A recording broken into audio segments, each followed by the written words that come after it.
रतन टाटा वफात पा गए हैं।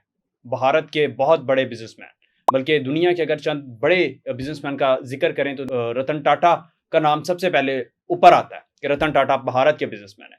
इनकी चंद चीज़ें अहम वो मैं आपको बता देता हूँ कि रतन टाटा जो है 1937 में पैदा हुए। 10 साल की उम्र में इनके माँ-बाप में अलहदगी हो गई। इनकी दादी ने इनको पाला और उसके बाद ये अमेरिका चले गए पढ़ने के लिए 1955 में।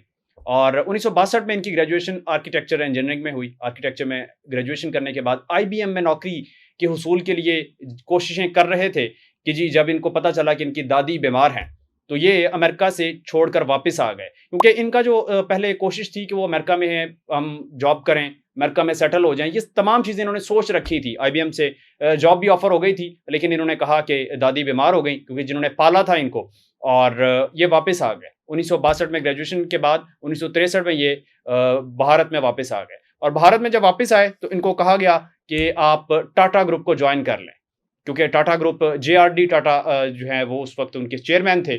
तो इनको कहा गया कि जी टाटा ग्रुप को आप जॉइन कर लें।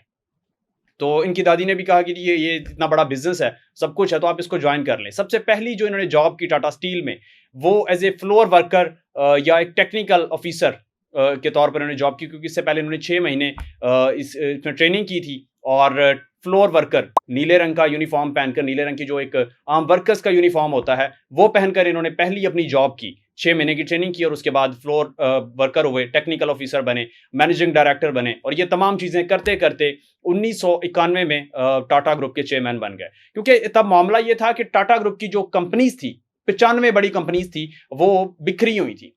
किसी का सर किधर है, किसी का मुँह किधर है, कोई कहाँ पर काम कर रही है, कोई लॉ एंड ऑर्डर की सिचुएशन नहीं थी। उनको सेंट्रलाइज़ नहीं किया गया था। टाटा ग्रुप की 95 कंपनियाँ जो है बिखरी पड़ी थी और रतन टाटा ने जब ये देखा और इनको चेयरमैनी मिली 1991 में, तो इन्होंने वो तमाम कंपनीज़ को सेंट्रलाइज़ कर दिया।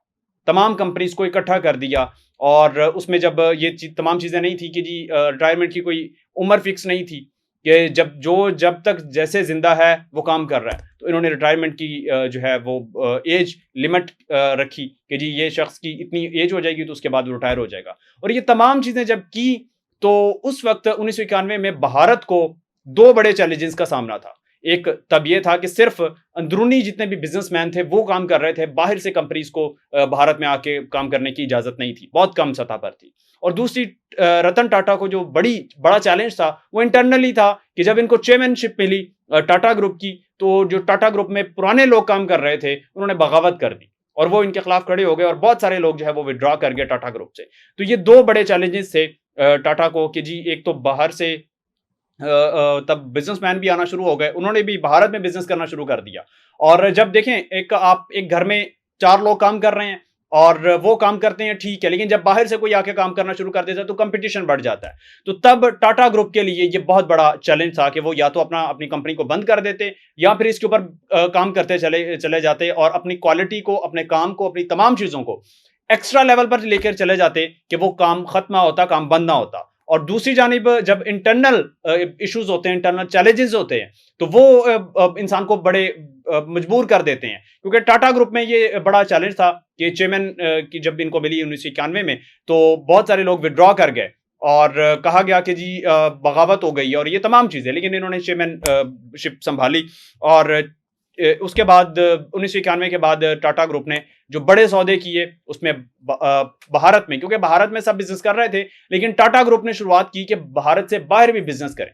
तो इन्होंने सबसे पहले जो है वो एक 2000 में इंडिया से बाहर भी एक कंपनी जो है वो खरीदी और ये तब ये हो रहा था कि एक छोटी कंपनी ने बड़ी कंपनी को खरीद लिया है। तो ये 2000 में पहली दफा हुआ। तो बाकी जो भारत के बिजनेसमैन थे उनमें भी ये सोच आई कि हम भी कर सकते हैं, आप भी भारत से बाहर भी बिजनेस कर सकते हैं। तब उनमें ये सोच आई और ये तमाम बाकी जो बिजनेसमैन थे उन्होंने भी करना शुरू कर दिया। लेकिन इसकी बुनियाद जो रखी वो टाटा ग्रुप ने रखी और इससे पहले जो टाटा ग्रुप में थिंक टैंक जो बनाया उसकी बुनियाद भी रतन टाटा ने रखी कि जो सोचें कि किस सेक्टर में हम काम करेंगे तो वो डेवलप होगा, उसमें आमदनी के ज़राए बढ़ेंगे, भारत को उससे फ़ायदा होगा।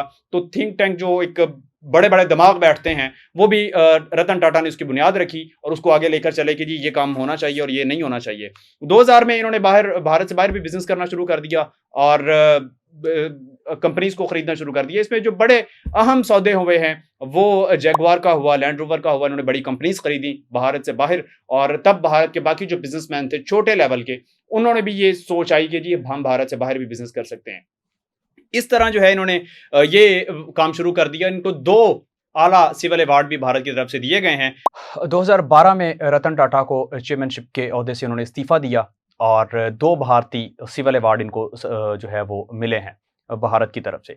मसला यहाँ पर यह है कि भारत में बिजनेसमैन को अगर देखा जाए या भारतीय बिजनेस को देखा जाए तो एक तो भारत बहुत बड़ी मंडी है। भारत में बिजनेस बहुत जल्दी फलता फूलता है, लेकिन दूसरी जानिब ये भी होता है कि कौन अपने मुल्क के साथ वफादार है, कौन कमिटेड है अपने मुल्क के साथ और अपने मुल्क के लिए कौन क्या कुछ कर रहा है। रतन टाटा, बिरला, अंबानी, ये तमाम वो लोग हैं जिनके पास अपॉर्चुनिटीज़ थी कि वो अपना बिजनेस जो है वो ट्रांसफ़र कर देते, भारत से निकाल कर ब्रिटिश में ले जाते, कहीं पर भी ले जाते। उनके पास ये तमाम लोगों के पास अपॉर्चुनिटीज़ थी, लेकिन उन्होंने कोशिश की कि अपने मुल्क को संवारा, अपने मुल्क में बिजनेस किया और कोशिश की कि उनका अपना मुल्क जो है वो तरक्की करे। भारत इस वक्त जो है वो दुनिया की बड़ी मईशतों में से एक मईशत है और वो दुनिया की जो टॉप 2 मईशत हैं, चाइना है, अमेरिका है, उन दोनों को टक्कर देने की कोशिश कर रहा है। तो ये सिर्फ इसलिए है कि उनकी मईशत मजबूत है, मईशत ताकतवर है। तो जब मईशत किसी भी मुल्क की ताकतवर होती है और वो मुल्क तरक्की करता है। बदकिस्मती के साथ हमारे यहाँ ऐसा नहीं है। हमारी एक बहुत छोटा मुल्क है और मईशत बहुत ज़्यादा स्ट्रॉन्ग नहीं है। मईशत स्ट्रॉन्ग नहीं है, इसकी बुनियादी वजह यह है कि हमारे जो बिजनेसमैन हैं, उनका बिजनेस पाकिस्तान में नहीं है, पाकिस्तान से बाहर है। जब आप बिजनेस अपना ट्रांसफ़र कर जाते हैं पाकिस्तान से या किसी भी मुल्क से आप बाहर ले जाते हैं, तो फिर उसके कॉन्सिक्वेंसेस पाकिस्तान को या किसी भी मुल्क को भुगतने पड़ते हैं।